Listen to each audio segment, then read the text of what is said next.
बसण्याने कळत बरोबर ना. काय तुम्ही म्हणताय म्हणजे असंच होतं असं म्हणून टाकलं. तलवार अंधारामध्ये जरी लागली तर ती कशाला लागली हे कळलं नाही. आणि महाराजांना लक्षात आलं की खान मारला गेला आणि लगेच लोक आता मेन काम तर झालेलं आहे आणि हे सगळे लोक आता परत निघाले. परत निघताना मात्र मधल्या काळामध्ये काय झालं सांगायला अवघड होतं. फार पटपट घडतं. इकडे एका बाजूला हे घडत असताना इकडच्या बाजूला काय घडलं होतं हे मुख्य दरवाजाकडे आपलेच लोक गेले आणि तिथे नगारखान्यामध्ये जे बसलेले लोक होते ना त्यांना उठवलं आणि नगारे वाजवा बादशाहाने सांगितले म्हणजे खानाने सांगितलंय नगारे वाजवा आणि नगारे वाजवायला सुरुवात केली. काय महाराष्ट्रातले लोक आहेत वाजतायत ते खानाच्या सैन्याला कळत नाही. मराठ्यांना माहिती आहे का वाजतायत ते. या गोंधळात हा सगळा झाला पाहिजे आणि हे सगळं झाल्यानंतर सगळे लोक आपले लोक जे ते दरवाजाच्या दिशेने आणि त्यांचे लोक पलीकडून येत आहेत ते म्हणतात गनीम आया. आपल्याला म्हणतात काय आहे गनीम आणि आपले लोक पळायला लागले दरवाजातून बाहेर. त्यांचे लोक आतल्या दिशेने पळतायत इकडच्या दिशेने पळतायत तिकडच्या दिशेने पळतायत. आपले लोक योग्य दिशेने गनीम गनीम गनीम बाजूच्या लोकांना सावध करत पुढे पळतात. अडवण्याचा प्रश्न नाही कारण हे लोक गनिमावर चालून चाललेले अडवणार तरी कसं ना. आणि हे सगळे लोक त्या दिशेने गेले आणि नंतर भांबुर्ड्याच्या दिशेने म्हणजे जिथे बाजी सर्जेराव जेथे थांबलेले त्या दिशेने गेले. महाराज तिथे आपले आपले घोडे घेऊन सिंहगडाच्या दिशेने निघून गेले. 3 वर्ष खानाचा मुक्काम लाल महालामध्ये आहे. महाराजांनी छापा टाकला 6 एप्रिल. तिसऱ्याच दिवशी खानाने आपली सगळी छावणी गुंडाळायला सुरुवात केली. 3 बोटच नाही गमावली तर तिसऱ्या दिवशी छावणीच गुंडाळली. महाराजांचा मात्र इकडे समज झाला होता की खान आपल्या तलवारीने मारला गेला. पण नंतर लगेच उपयोगाच्या मार्फत अर्थातच समजलं की खानाची 3 बोटे तुटली. कोणती तुटली आम्हाला माहिती नाही पण बहुतेक ही तुटली असावी. तर खानाची 3 बोटे तुटली. जीवावर चालतं पण बोटांवर निभावलं. महाराजांनी खानावरती जो छापा टाकला त्याचा परिणाम असा झाला की खान परत दिल्लीला गेला. बादशाह खानावरती चिडला आणि खानाला परत पाठवलं जिकडे नको होतं तिकडे बंगालला. आपल्या इथे कुठे पाठवलं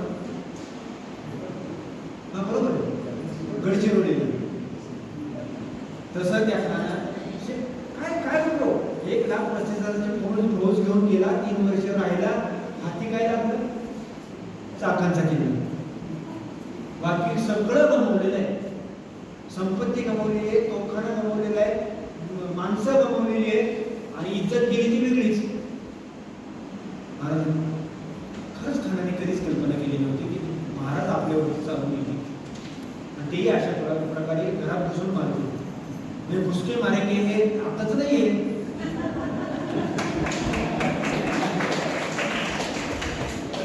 महाराज जर हिंदीत त्यावेळेस बोलले असते ना तर खानाला नक्की तिथे जाऊन म्हटले असते समझ में आया ना हम क्या कर सकते हैं घुसके मारे.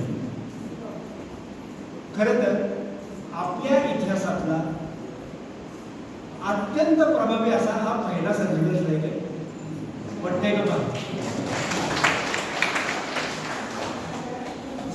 जरी छावणी आपल्या एरियामध्ये होती तर तरी तो प्रदेश त्या काळात होता तरी साहित्य खानाच्या ताब्यात आहे आणि त्याच्या घरामध्ये घुसून त्याची बोटं तोडली. सर्जिकल स्ट्राईक म्हणजे प्रभुणे काकांना एक गंमत वाटत असेल की आपल्या सैन्यांनी केलेला हा पहिला सर्जिकल स्ट्राईक आहे एक प्रकारचा. कोणत्या प्रकारे शत्रू आखळावा हे मी जे पहिल्यांदा म्हणतो ते ह्याच आहे. म्हणून आपण कालचं जे काही भाषण म्हणतो ना त्याचाच हा एक भाग आहे एक प्रकारचा. महाराज हे शेर शिवराज आहे. कारण एखाद्या शत्रूच्या इतक्या मोठ्या फौजेवरती आत घुसून जीवाची पर्वा न करता त्याची बोटं तोडणं त्याच्याकरता सिंह हृदयच पाहिजे. हे हलक्या माणसाचं काम नाही. आपल्या घरामध्ये वरून पाल पडली तर आपल्याला ॲम्ब्युलन्स बोलवावी लागते, ही आपली परिस्थिती. शत्रूच्या ह्याच्यामध्ये घुसायचं कधी कल्पनाच नाही. जी कल्पना आपण महाराजांच्या बाजूची असून सुद्धा करू शकत नाहीये, ती कल्पना शत्रू करेल कसा? आणि ती कल्पना नेमकी महाराजांनी सत्यात उतरवली. म्हणून बुद्धिवैभव पराक्रमी महाराजांनी काय काय केलं ते सुरुवातीला सांगितलं. आणि म्हणून तो कविभूषण आहे, तो त्या शिवाजी महाराजांचं वर्णन करताना म्हणतोय, इंद्रजिमी जृंभपर बाळवसह अंबपर रावणसह दंभपर रघुकुल राज है पवनवारी बाहपर शंकुरती नाहपर जो सहस बहापर राम तुझ राज है दावाळ कुंभ दंडपर चितामुख झुंडपर भूषण वितुंडपर जैसे मृग राज है तेज तम अंशपर कंदजिमी कंसपर जो उमलेंच वंशपर शेर शिवराज है शेर शिवराज है शेर शिवराज है शेर शिवराज है.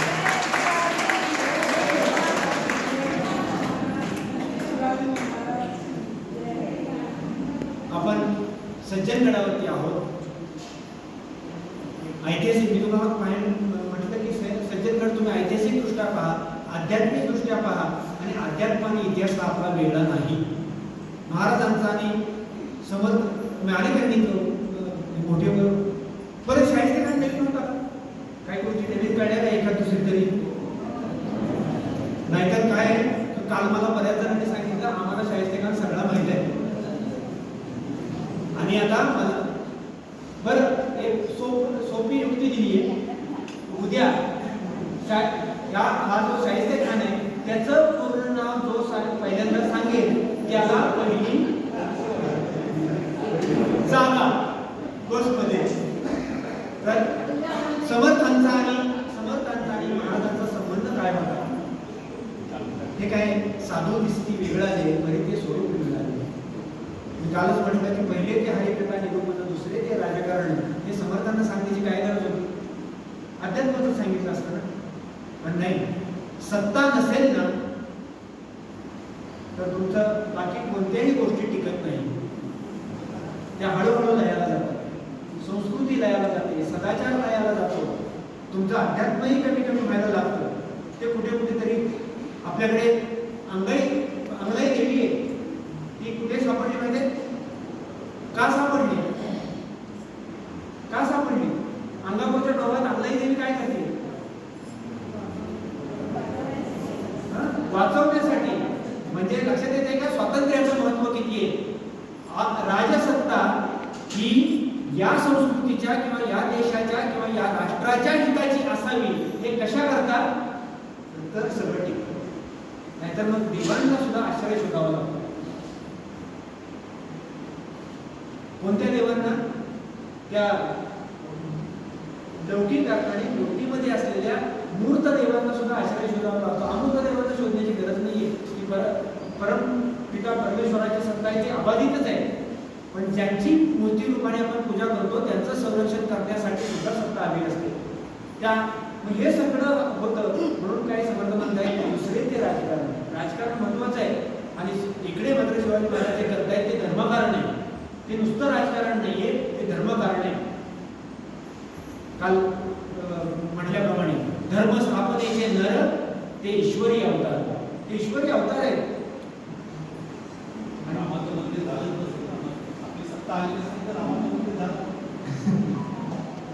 सगळीकडे तसंच असतं. यथा राजा प्रजा काय? प्रजा तीच असते, प्रजा बदलत नाहीये. महाराजांच्या शिवाजी महाराजांच्या अगोदरही प्रजा तीच होती, नंतरही तीच राहिली. पण महाराजांनी त्या प्रजेला एक उद्दिष्ट दिलं. त्यामुळे महाराजांनी काय केलं याचं वर्णन करताना एक परदेशी इतिहासकार म्हणतो की जे झोपी गेले होते त्यांना जागे केले, जे जागे होते त्यांना उठून बसवले, जे बसलेले होते त्यांना उभे केले, जे उभे होते त्यांना चालायला लावले आणि चालणाऱ्याच्या खांद्यावरती स्वराज्याचे निशाण दिले.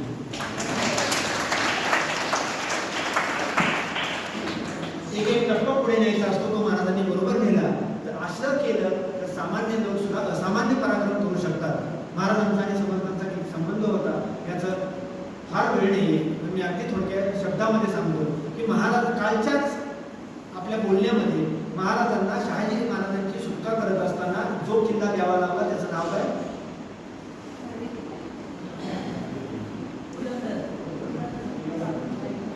सिंहगड. सिंहगड किल्ला महाराजांना द्यावा लागला आणि शहाजी महाराजांची सुटका करून घेतली महाराजांनी. पण महाराजांना अतिशय वेदना झालेली आहे आणि त्या वेदना भारतकाराने शिवभारत या ग्रंथामध्ये परमानंद गोविंद नेवासकर हे त्यांचं नाव त्यांनी नोंद केलेले आहे. महाराजांना अतिशय वाईट वाटलं.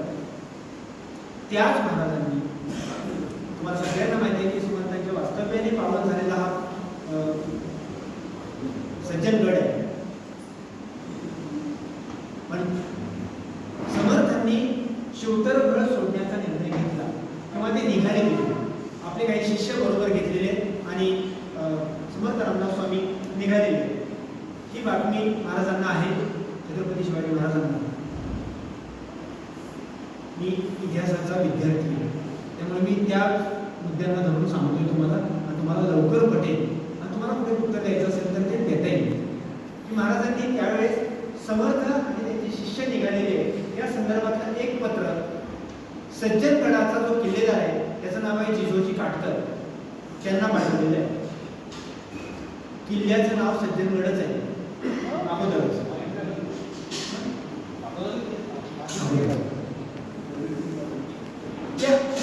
अस्सल पत्र आहे, जिजोजी काटकरांना स्वतः महाराजांनी पाठवलेलं पत्र आहे. त्यामध्ये श्री स्वामी म्हणजे समर्थ रामदास स्वामी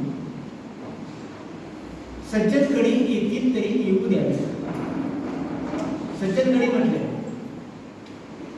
मोडी पत्र त्यातलं वाक्य की सज्जनगडी येतील तरी येऊ द्यावे. त्यांच्यासोबत शिष्य येत ते सगळे जर सज्जनगडी येतील तरी येऊ द्यावे. आल्यानंतर त्यांची योग्य व्यवस्था ठेवावी म्हणजे बंदास्त ठेवावी. येतील तरी येऊ द्यावे, राहतील तरी राहू द्यावे, कित्येक काळ राहतील तरी राहू द्यावे. आणि जर त्यांना वाटलं पुढे जायचंय जातील तरी जाऊ द्यावे. म्हणजे काय? संपूर्ण स्वातंत्र्य. ते आले तर त्यांची योग्य अगदी यथायोग्य काळजी घेण्याची जबाबदारी तुमची आहे. हे पत्र फक्त सज्जनगडाचा किल्लेदार त्याला नाही आहे तर महिपतगडाच्या किल्लेदाराला हेच मजकूर असलेलं पत्र आहे. गडाचं नाव फक्त सज्जनगडाच्या ऐवजी महिपतगड आहे. तुम्ही विचार करा, दोन गडांचा ऑप्शन आहे, पर्याय दिलाय ना, सज्जनगड किंवा महिपतगड. समर्थ भाऊ आणि बातम्या कळालेल्या असणार आहेत या भागामध्ये किंवा त्या भागामध्ये जाणार आहे. त्या भागामध्ये गेले तर महिपतगडाची व्यवस्था करून ठेवलेली आहे, या भागामध्ये आले तर सज्जनगडाची व्यवस्था करून ठेवलेली आहे. तुम्ही विचार करा, एक गड देताना एवढा विचार करणारे जे छत्रपती शिवाजी महाराज आहेत ते समर्थांना दोन्ही गडांवरती राहण्याची परवानगी देत आहेत. समर्थ इथे येत आहेत, समर्थ पुढच्या काळामध्ये राहत आहेत आणि राहू दिलं जात आहे. याच्यामध्ये त्यांचे संबंध नसतील.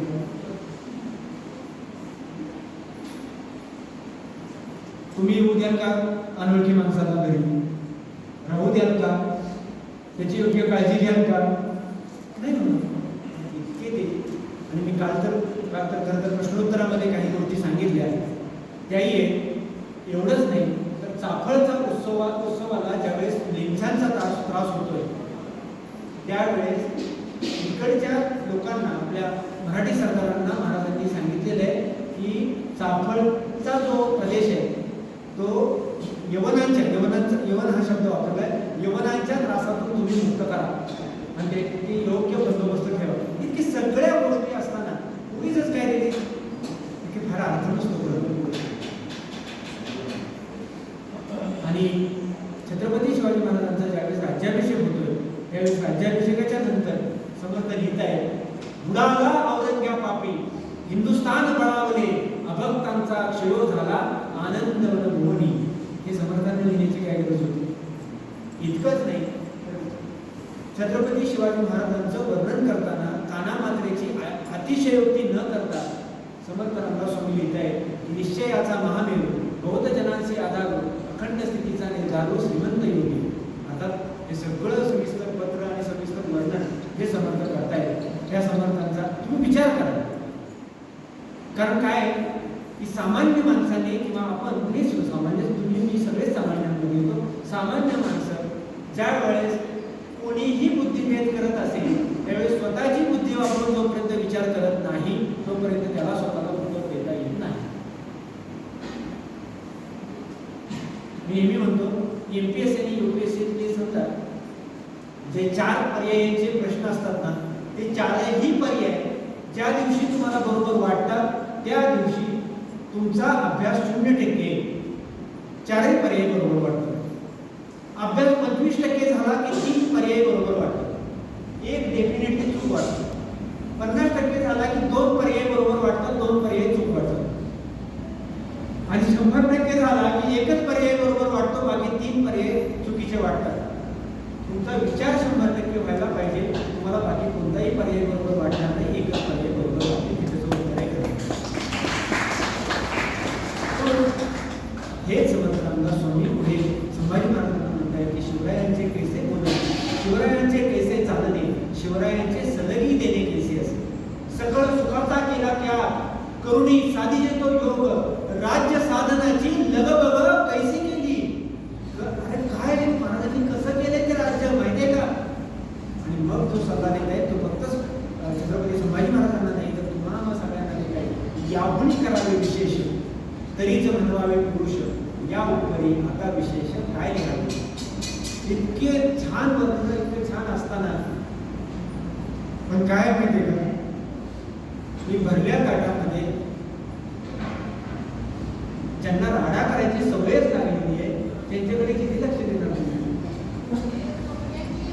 आता आपली रेख मोठी करणं ही एकमेव जबाबदारी नाही तर आपली रेख उंचावरती आखून मोठी करणं ही एक जबाबदारी आहे. की तुझ्या उंचीच्या माणसाची उंची तिथे पोहोचणार नाहीये ते रेख पोचण्यासाठी इतकी काळजी आपण घ्यायची पाहिजे. मला वाटतं की हे 2 दिवसांचं हे जे सत्र आहे आणि बऱ्यापैकी त्या प्रश्नांची उत्तरे तुम्हाला मिळाली असतील. उपासनेच्या बाबतीमधला एक प्रश्न किंवा एक इच्छा प्रभुणे काकांनी कोणीतरी त्यांच्याकडे व्यक्त केली की महाराज उपासना कशाची करायची. की महाराजांची 2 दैवत तर प्रसिद्ध आहेत की भवानी माता आणि शंभू महादेव. काही पत्रांमध्ये अंबा माता आणि शंभू महादेव समर्थ आहेत असे उल्लेख आहे. अंबा माता म्हणजे काय तर भवानी माता. भवानी माता आणि जो शंभू हे तुमच्यावरती कृपा करायला आणि तुमच्यावरती कृपा दृष्टी ठेवायला समर्थ आहे. पण उपासनेचाच जर विषय असेल तर त्याची अधिकृत नोंद अशी आहे की शिवाजी महाराजांनी महाबळेश्वरकर हे त्यांचे जे गुरु होते त्यांच्याकडून सूर्यमंत्राची दीक्षा घेतली. सूर्यमंत्र स्वतः जिजाऊसाहेब आणि छत्रपती शिवाजी महाराज या दोघांनी सूर्य उपासक आहेत. सूर्यमंत्राची दीक्षा घेतलेली आहे आणि ती महाबळेश्वरकरांच्याकडून घेतली आहे की त्यांची परंपरा ही सूर्य उपासनेची आहे. म्हणूनच अमावस्येच्या दिवशी ग्रहण असताना अमावस्येला सूर्यग्रहण असतं बरोबर ना. चंद्रग्रहण असतं. सूर्यग्रहण हे नेहमी अमावस्येला होतं. अमावस्येला सूर्यग्रहण असताना महाबळेश्वराच्या जे महाबळेश्वर श्री क्षेत्र महाबळेश्वर नव महाबळेश्वर नाही तर त्या जुन्या महाबळेश्वराच्या मंदिरामध्ये महाराजांनी आपल्या आऊसाहेबांची म्हणजे जिजाऊसाहेबांची सुवर्ण तुला केलेली आहे.